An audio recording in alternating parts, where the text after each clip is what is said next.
My name is Larsson. I work for SEB in the Baltic countries, working with corporate clients.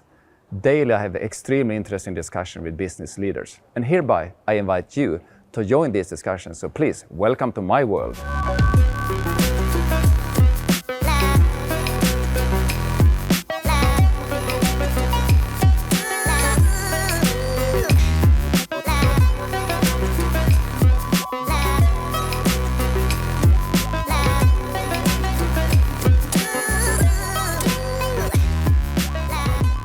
Hi Paavo, welcome.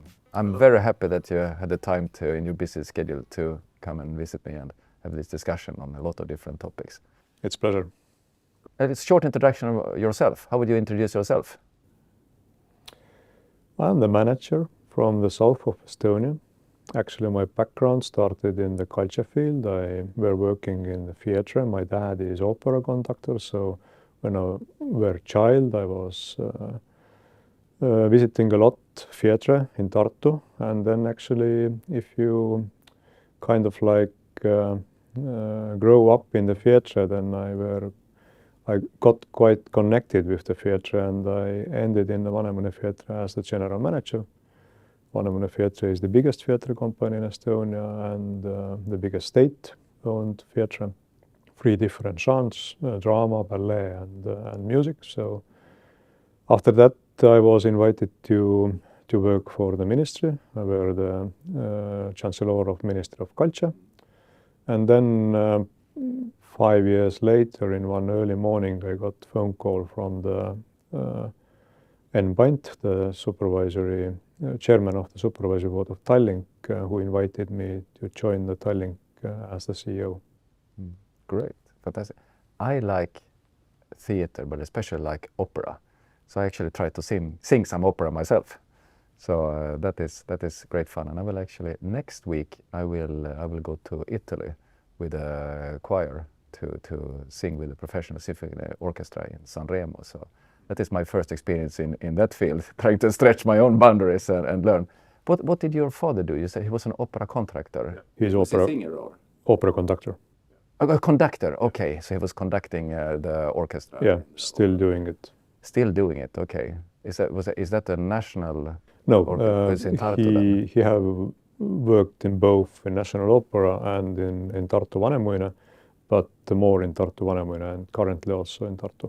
Okay, so then you have really got this from the root of your beginning of your life, the music background. Yeah. My mother is the piano teacher still, and so yeah. Have you been doing any music yourself? Playing anything? Yes, I did until actually I played it violin and then the drums, but then I turned to different field, and I started in the theatre actually as the lighting department boy on stage lighting, but yeah, I grew up as the producer in Vanemuine later on, and then turned to be the general manager.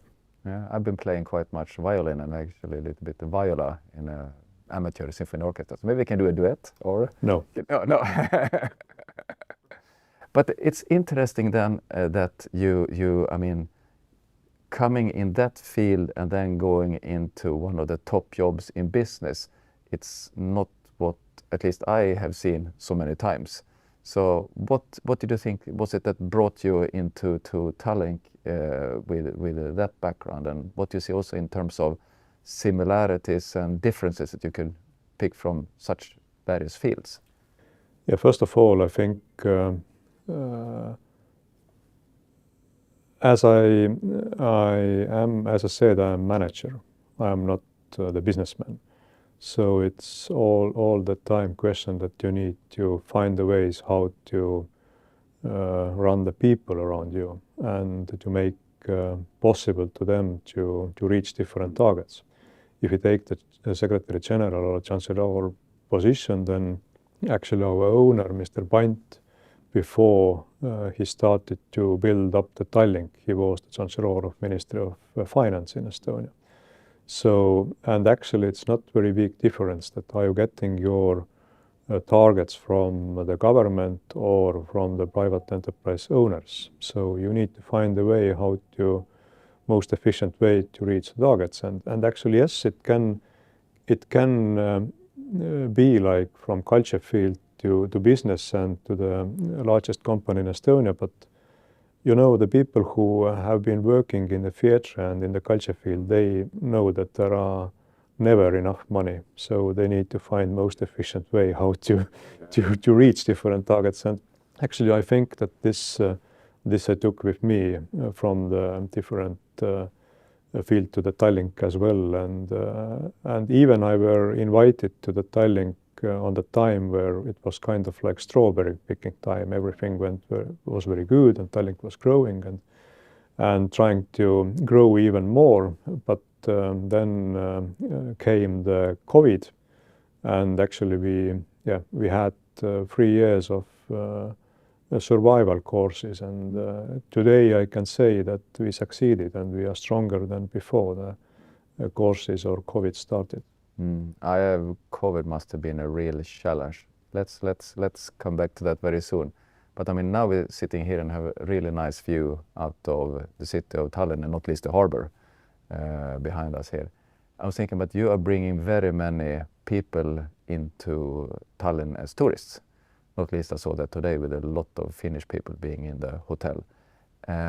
What would you recommend as kind of the sweet spot, a little bit out of the ordinary for people to do when coming and visiting Tallinn? What's your kind of hidden gem here? Yeah, I first must to say that as I am from Tartu, from south of Estonia, then the most beautiful place on earth is the Toomemägi. So everyone who coming to Estonia should also go out from the capital.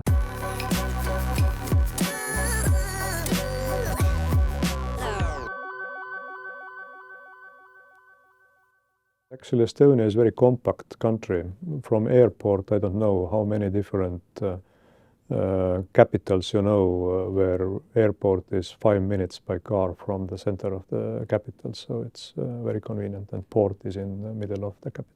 This is the only place in the world when I've been traveling where I actually have started a meeting in our office before the plane was supposed to land. It never happens anywhere else. So you're right. In terms of being time efficient and efficient, it's a great place. And let's come back a little bit to the COVID, because for you and for many being in the people business, restaurants, theater we talked about as well, in your business, I mean, this was something that was unheard of or unseen. How did you manage through that very tricky period? We managed because we have great people working in Tallink. But of course, 13th of March 2020, we lost 85% from our revenue just in one day. So I kind of understand the governments. They closed up the borders because it was something very new. They wanted to give some time for the medicine and hospitals to be prepared, that no one knows how bad it will be. But yes, we started to find the ways how to survive. We had good friends, also SEB, our a very long-term partner. Liquidity in that sense is very important. We had and have good relations with governments in Estonia and Finland. So we got actually 290 million euros new money to survive, to find new way how Tallink can come out of this crisis. We had enough time to look under every stone. We have such kind of saying in Estonia to find that is everything what we're doing still needed. Are we doing it most efficient way? Do we use modern tools for different activities and so on, so on? Yes, it was also hard. We lost more than 3,000 colleagues. We had before the crisis 7,500. Now we are back around 5,000, but during the COVID we reduced the employees number under the 4,000. We tried to find new work for our ships. Actually, At the moment, we are very happy. We have 5 out of 15 ships chartered out for different activities to different countries. And actually, this new model is very beneficial at the moment for the investors and everyone. So we are back in the positive side and earning the profit, and have already this year paid back the loans more than 150 million euro during 1 year. So actually as I said, it was kind of like survival course to us, and now we are happy that we see that all these steps we did last 3 years were kind of right. Of course, we made also mistakes. I should make some decisions different way if it comes in future, but it's normal business. Let's go a little bit into the employees, because I mean this must be in a very tricky situation. Also thinking about that, since I started in this job as heading corporate banking in the Baltics in 2016, virtually all companies have one thing in common, and that is kind of the access to knowledge, the access to employees, the salary inflation. That's something that, and one always need to increase the productivity and the efficiencies we talked about. But when you're doing this type of really hard cut down, as you say, and then you have increased them with 1,000 people again.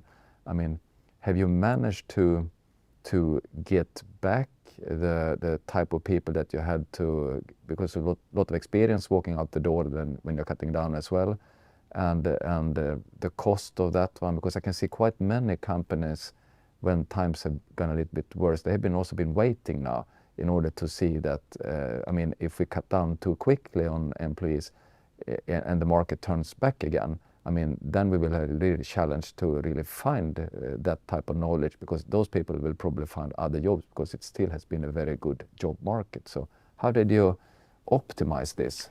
Yes, it's a bit as we're working in the shipping industry, where the ships need to have the technical personnel on board 24/7, doesn't matter is there COVID or not, then mostly this were offices and catering people on board. Yes, last year it was easier to hire back the people. At the moment, we just a bit time ago added 1 extra vessel to Tallinn-Helsinki route. This was already quite a big challenge to find all the people to the catering side or hotel side as well, but we still managed. Of course, we tried to keep as many people as possible at work as well during the COVID time. But still, if you don't have any more money, you don't have any more income revenue, you just need to make the decisions. Otherwise, you end up in bankruptcy. How do you see about employees going forward, the access to people, and not least kind of the cost of salaries? Because I think that long term, it is good that it is a high salary increases, because if it means that the GDP per person and you can develop the efficiency and the value added in the Estonian economy, there is no reason why it should be a difference compared to the figures in Finland or in Sweden, right? So this is a natural, but we need to pair that with the efficiency. Do you see that? And so far it seems to have been working quite well in the economy, especially in Estonia. Do you see that that will continue, or will it be more challenging going forward with this lack of people? Or as you're operating in different markets, Estonia, Finland, Sweden mainly, and then Latvia as well, and Lithuania actually, Burger King restaurants operating in Lithuania. It has been different. If in Estonia, yes, the inflation were last year more than 20%, and Finland and Sweden it was lower, and hasn't been so high at all during this war time we have at the moment. And also the salary increases has been different, but there are the history. The Finnish and Swedish salaries were already higher, much higher before the war started compared to Estonia. Now Estonia picking up and actually getting quite close already to Swedish and Finnish salaries. So I predict that it will slow down also in Estonia, Otherwise, in one moment in the shipping industry, actually, where it's very natural to have different subsidies from governments to the shipping industry. Otherwise, it can turn out that in one moment we have cheaper to hire the employees from Sweden, example, than Estonia, because in Sweden they have support measures for the maritime sector. In Estonia we don't have. So actually we are quite close to the break-even level on that sense, that if Estonia will keep position that they don't support maritime sector and Finland and Sweden doing it, then actually there can be change in this sector in near future. And you don't think it's a risk then that Swedes and Finns will say that maybe we don't need to subsidize that much more, we can save those subsidies? Or I am in position that no one should not get subsidy in European Union, but it's a long history and it's very difficult to change such kind of practice which have already tens of years of history, and I don't see that there are very easy solutions for on that sense. As you're running a business then with employees in all these 3 countries, then you can compare a little bit. I mean, is it difference in culture in terms of running with Estonians, Swedes, Finns? I have my own experience being a Swede working in the Baltics and earlier working for SEB with countries like Ukraine, China, Brazil, the US, Poland and so on.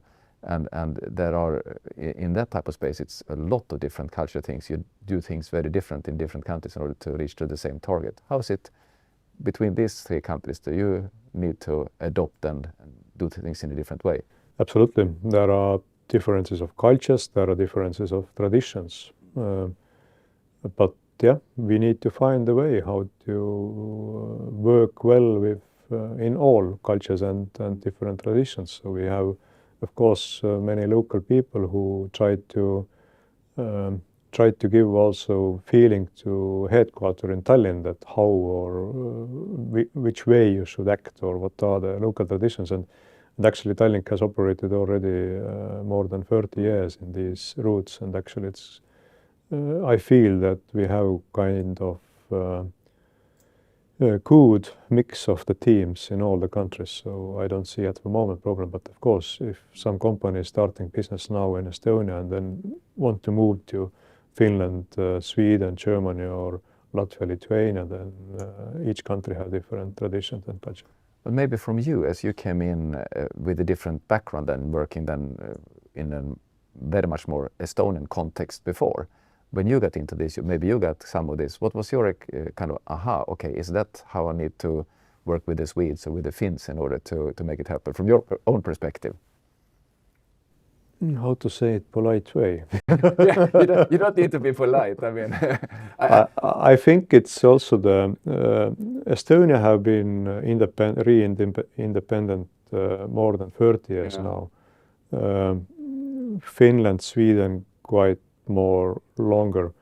So I think it comes also with this, that in which level the country generally is, and Estonians are maybe still a bit more keen to find quicker solutions and find different ways how to develop our economy or our living standard to the same level as our neighbors have.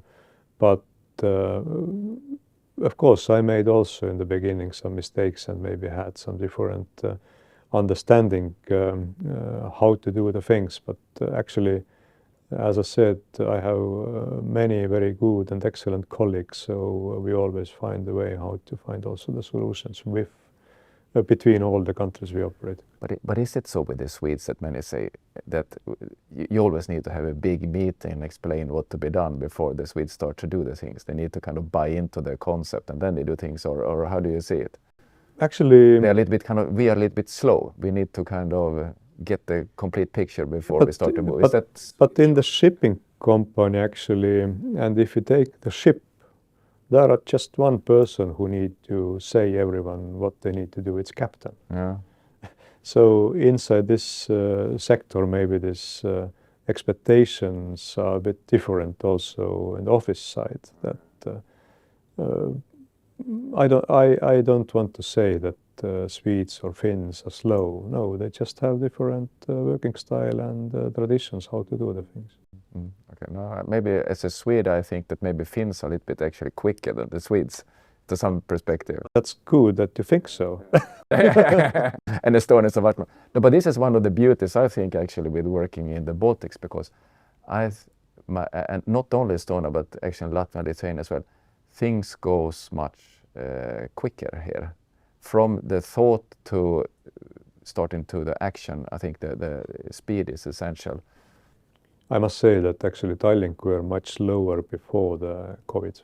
We are now much more flexible, and this COVID also, during this period, we learned that we need to make very quick decisions. We opened very quickly different new routes. Just after governments announced that traveling is again allowed, we made summer destination Helsinki, Riga, and so on, which never happened before. And actually, we just announced 1 month before that now we going to have the route Turku, Tallinn, or Helsinki, Riga, or Stockholm, Visby, Stockholm, Härnösand, and so on.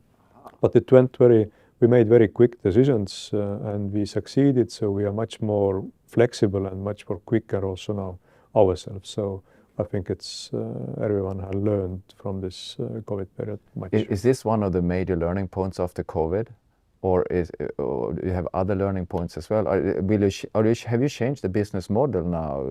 Yes, we changed. Actually, yes, maybe one learning point is that you can be much more flexible and you can do actually things much more quicker if needed, and you don't need to remind every time, but we have done everything like this before. It doesn't matter. You need to think that how you're doing, is this most modern and efficient way how you're doing something at the moment, and do you need to do at all this what you did maybe 5 or 10 years ago.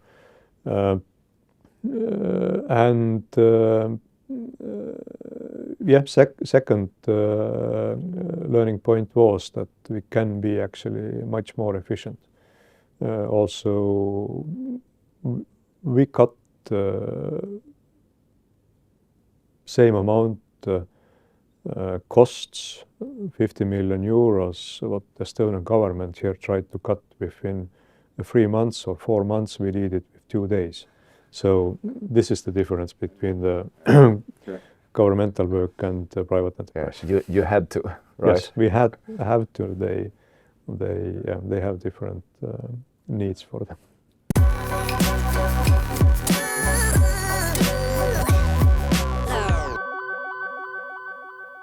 Most of the times, 99 out of 100, I'm very happy with the speed in Estonia. But you know what I tell to the colleagues if I want something to go even faster in Estonia? Then I say them, you know, the Lithuanians already have started to do this. Then it goes very fast. So this little bit competitive spirit. I guess you have a little bit of the same in the company as well, between Finns and Estonians and Swedes, or? Yes, sometimes it works, sometimes not.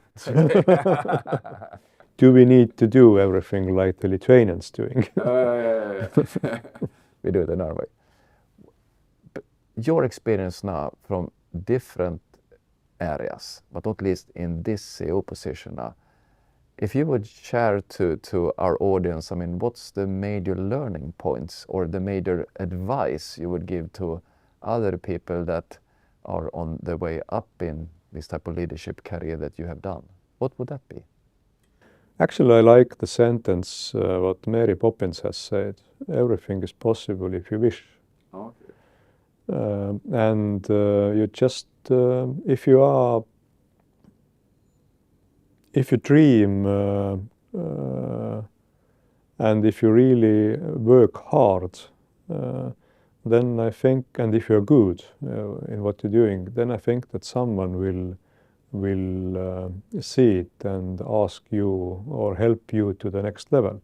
I think the learning point for all the leaders are that you need to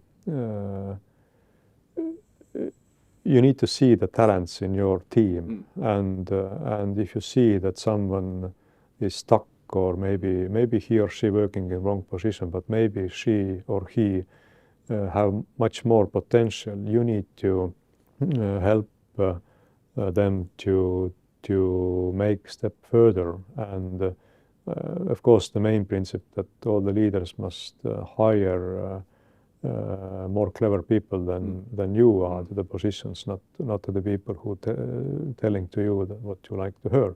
So I had in the Ministry of Culture actually quite interesting situation that one very high level civil servant in my office said one thing one way, in the ministry office another way, and suddenly happened that we were in same office one day, and there our cooperation ended.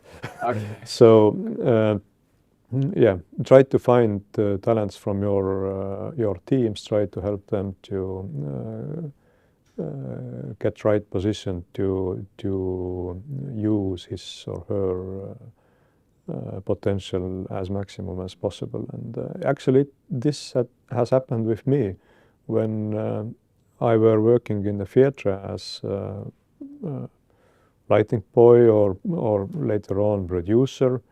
Then Aivar Mäe, who was running the Eesti Concert, Estonian concert organization, later on National Opera, he came in 2003 to help the Vanemuine Theatre out from total economical crisis. And he kind of like picked me and said that I take you beside me and I will teach you to become next general manager. And same actually happened in Ministry of when I were invited to Ministry of Culture. I was the general manager of the theatre, and Minister of Culture, Mr. Rein Lang, asked me to join his team, and a few years later Mr. Enn Pant asked me to join with him. So they have kind of like helped me to the next level, and they saw that in this boy something most probably is, and we can find out how he survives in the next step. Yeah, because sometimes when I'm mentoring or coaching people internally in SEB, I got so kind of what's the advice, how to kind of climb up in the system and so on, and I say, well, it's a little bit, I mean, do a really good job and ensure that you find a manager, that you work for a manager that's interested in your development and not only his or her own development. I think this is key, kind of someone that you should develop people, because we all want development. Yes, but actually I think that there are the huge position also for the managers to see the potential. Yeah. And if, yes, you maybe don't want to lose good colleague in your department, but if you're a manager and you see that one or other person actually can have much more potential in some other department, in some other position, you should say it, and you should help him or her. It doesn't matter that you lose good colleague in your department, but it's actually what is good for the company overall and what is good for that person. And sometimes it might even be that for this person it's a better opportunity for his or her development outside. Sometimes, yeah. I mean, in a positive way. In the positive way, and it can be also the negative way, that if you want someone to leave, then try to find someone who makes very good offer to him or her. No, I mean, this is of course a little bit borderline, but anyway, I mean, because I have seen that people go outside and then they come back later on and they have added on more knowledge and more experience and so on. Yeah, actually, yeah, it's positive way of thinking, it's possible. And if someone really are keen to understand how, actually, if you as the manager wants to show someone that how good actually is the company where you at the moment working, then let him or her go. And actually, most of times they want to come back. Good people always welcome back. Yes, and actually, yes, good people are always welcome back, but they understand also that actually maybe my previous work were better. Exactly. Speaking about talents and hiring people that are smarter than ourselves. I think that is a key thing. There is a lot of development going on now in the digital area. We had half a day yesterday talking about artificial intelligence, and I discussed also with your CFO there, and what is going to happen in that space. And I think this is a space where there are so much younger people coming in with a total different education into data science, data management, machine learning models, and so on. What's your thinking around this area that is becoming very hot now? It's probably on a peak of a hype potentially, but what's your how do you relate to this area? No, first of all, artificial intelligence learning from us, and yes, learning from many people, and then giving some solutions if someone asks from artificial intelligence. But I think that good results you can't achieve without the humans. So of course you can digitalize different fields, and you can reduce the number of the people who working in your company, but still you need human touch. As I saying that in every management you need to have females to have different touch and different views. So I think it's same with the in the future in that field, that we still need humans. It doesn't matter how good is artificial intelligence, but we must see also a lot of risks on that field, that if artificial intelligence going to make some decisions without the humans, there can be quite a dramatic outcome.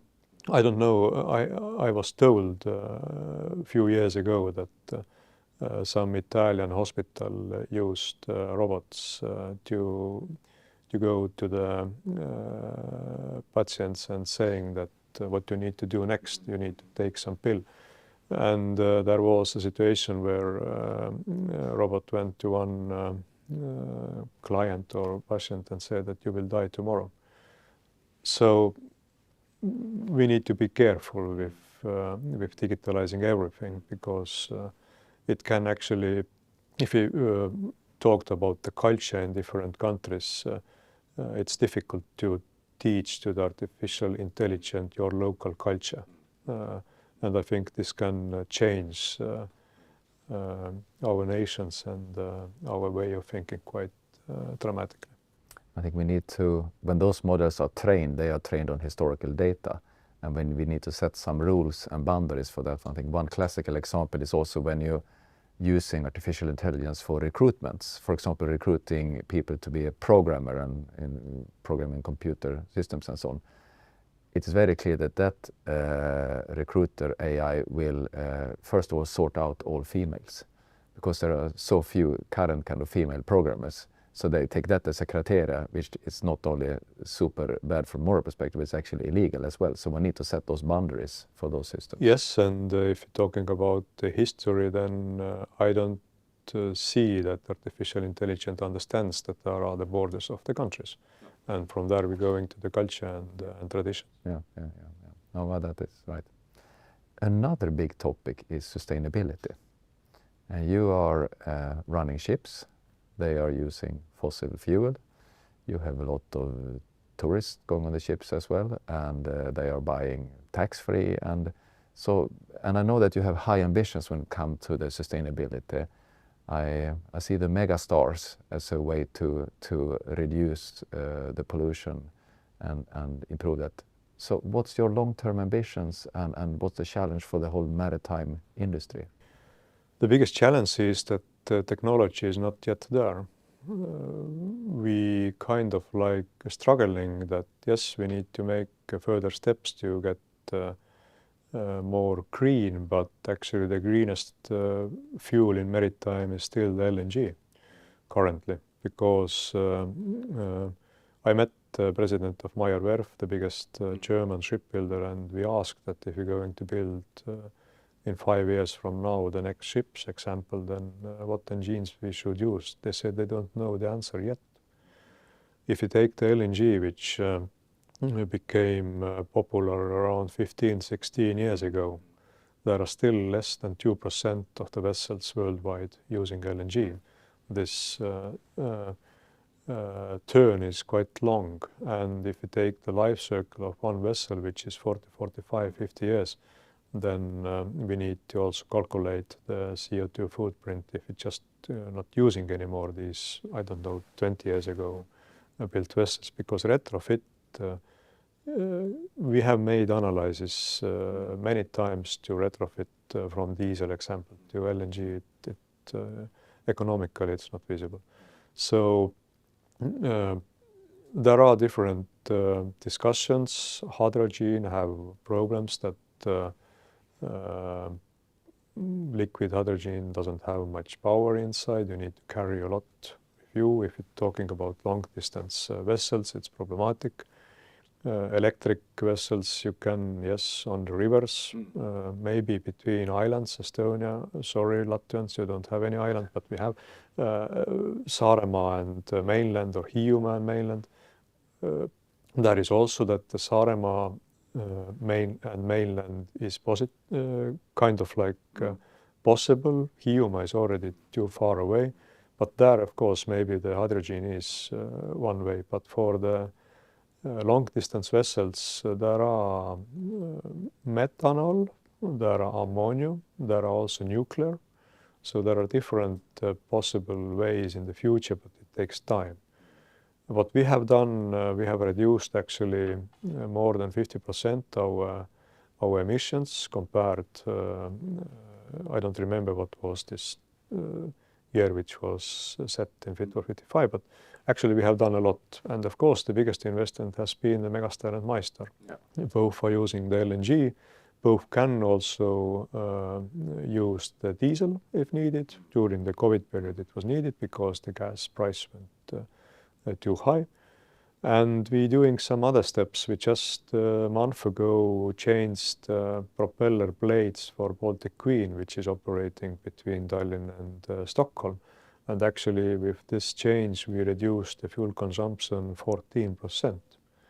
So all these kind of steps actually helping us to get much more greener. And of course, we're waiting also that when it's possible to capture the CO2. It takes time. So I personally are a bit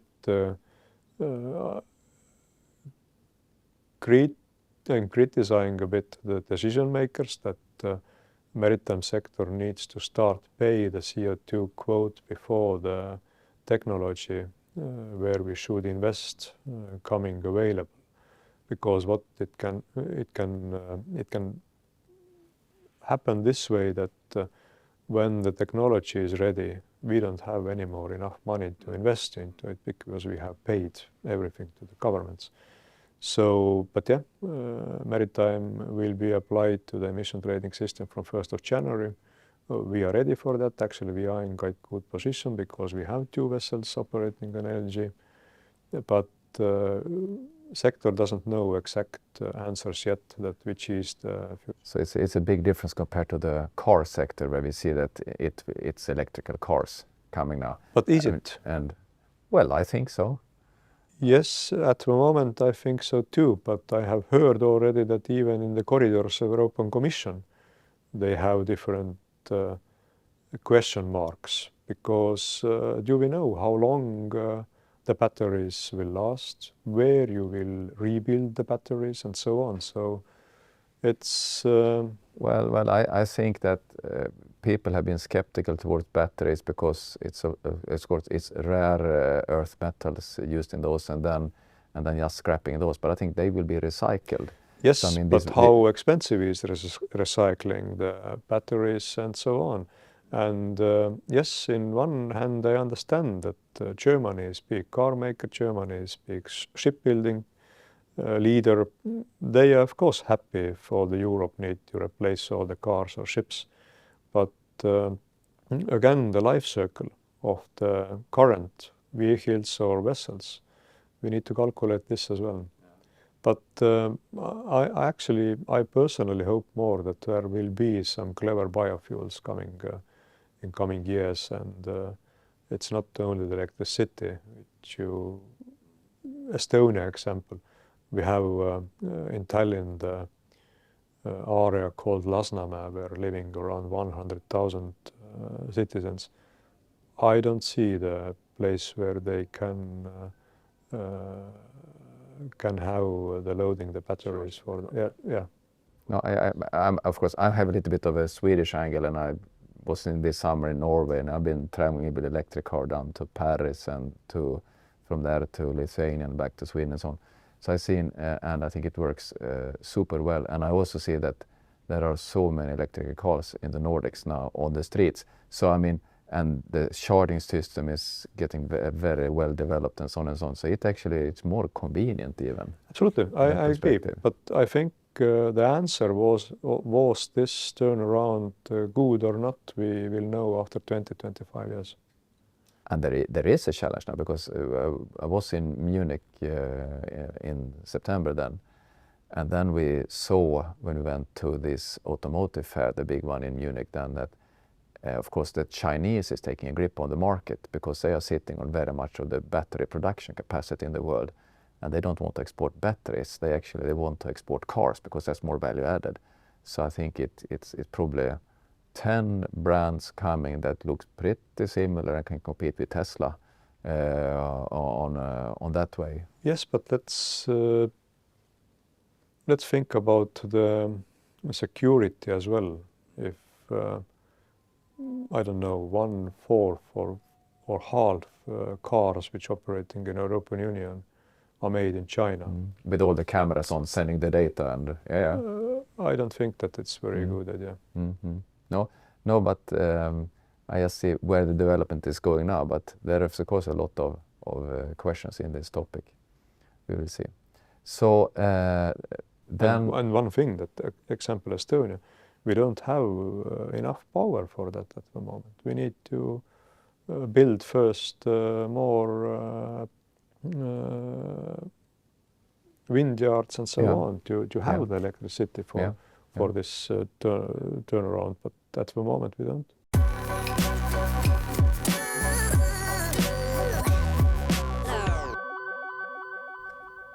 What do you see, apart from the fuel that have been cutting, as I said, CO2 emissions then with 50% in a period, and then I fully understand it's a need for the technology shift.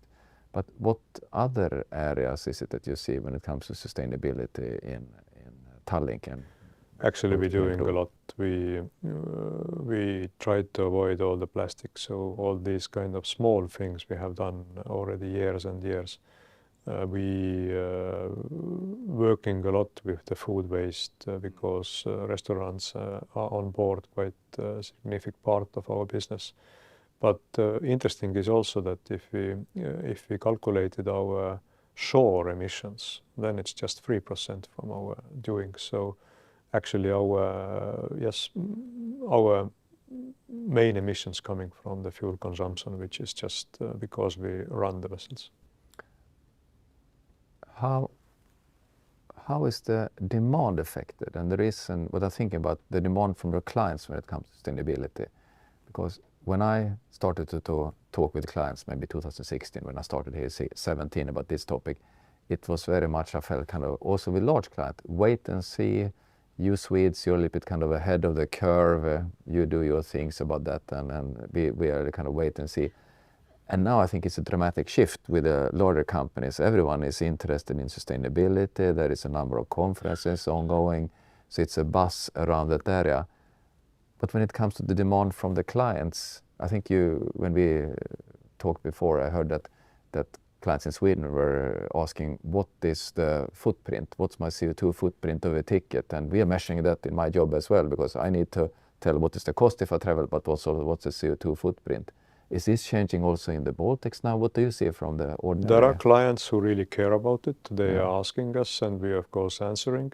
I must say that shipping is still the most greenest transportation if we take in account all the vehicles and the cargo trucks and passengers which one vessel can carry. But I must say that during very high inflation period, people caring less about it because someone needs to pay the bill. And I think also as the political level, also the people in the Scandinavia and the Baltics understands that if we making the turnaround too quickly, it will have a boost to our inflation even more. So people have less money, and I must say that I think that they're more caring at the moment how to survive during these difficult times than is the vessel operating with LNG or diesel. And you see that from Swedish, Finnish clients as well? That yes, actually, there are many questions, but if you take number of passengers we're carrying and then how many people really wish to have some surcharge, example, for the emissions. I know that competitors, actually, maybe one interesting example that one of our competitor having the possibility for cargo customers to buy biofuel instead normal fuel, but it costs 11 euros per lane meter more. It costs approximately maybe half of the lane meter price. Okay, so it's 50% more. 50% more. So, and I have heard from Finnair as well that yes, they have also this possibility that you can buy the surcharge, but it's 0%. Okay, that is buying it, or? So I think more important is that we will make this turnaround to be a more green, clever way, not most quickest way, because I tried to ask from government of Estonia or Ministry of Finance several times, what costs this green turnaround? They don't know, but I know who pays the bill. This is the customer. How do you see the? But I am absolutely agreeing that we need to make it. So absolutely. No, I think we are more talking about how to do it, yes, and what's how the to right do way. It clever way. Not we have in Estonian kind of like saying that we try to be the flag on hand and first in every field in Europe that we did it first. But in this field, it's not the most clever way. And same time, if Europe doing it and others not, then actually the competitive advantage for enterprises in Europe getting worse situation compared to others.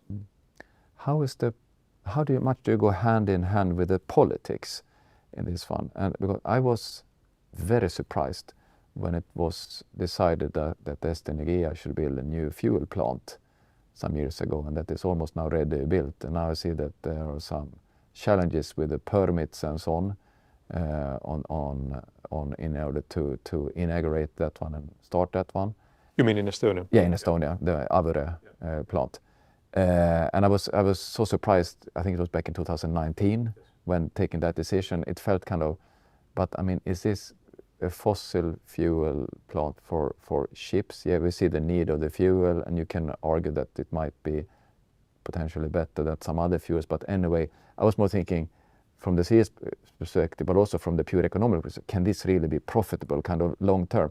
And I think that seems to be a debate. So I think, where are the politicians? Because it's very important to go hand in hand with the politics, I think, in this type of transition as well, right? It depends which party is running the government, actually. But about this, I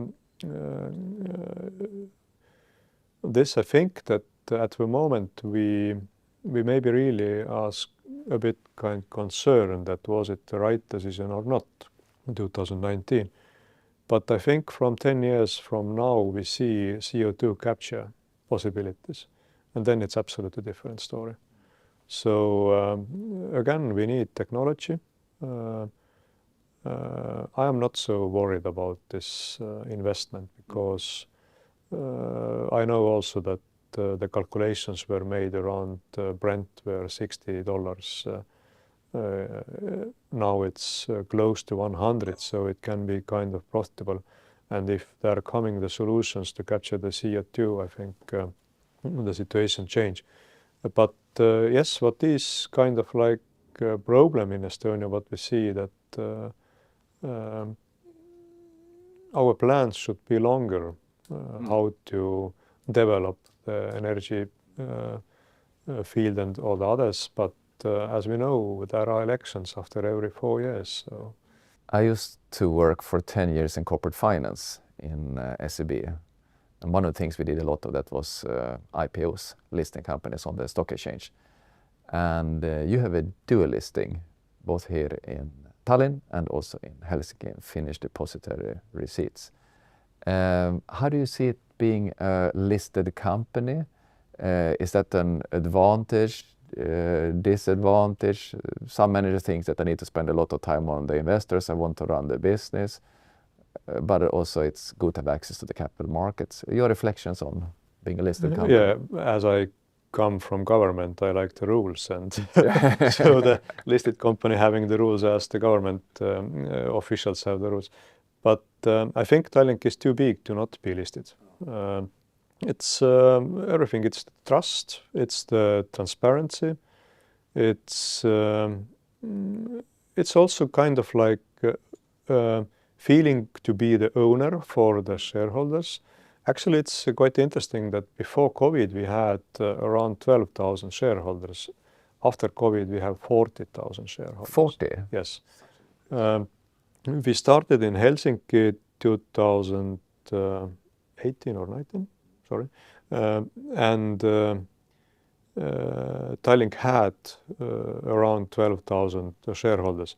Now we have in Finland almost the same number of shareholders. So this also gives to our customers and our clients the possibility to invest into or own the vessel. I don't know how many people can own the vessel. Tallink have 40,000 people or institutions who owns our vessels, so you can feel that it's yours.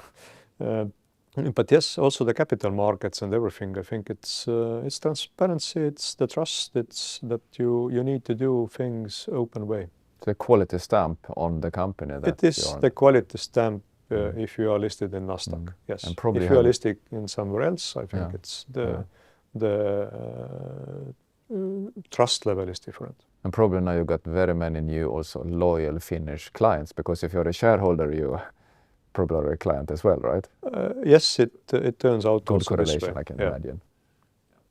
So then it is. And at the moment, our investors actually can be happy that we are going to reach again the situation where we can start pay the dividends. So what do you have more liquidity? You know that on the Finnish Nasdaq versus the Tallinn Nasdaq, where is the most of the trading of the shares taking place? Trading mostly taking place in Estonia. No, because it's a primary market. It's primary market and maybe more retail customers.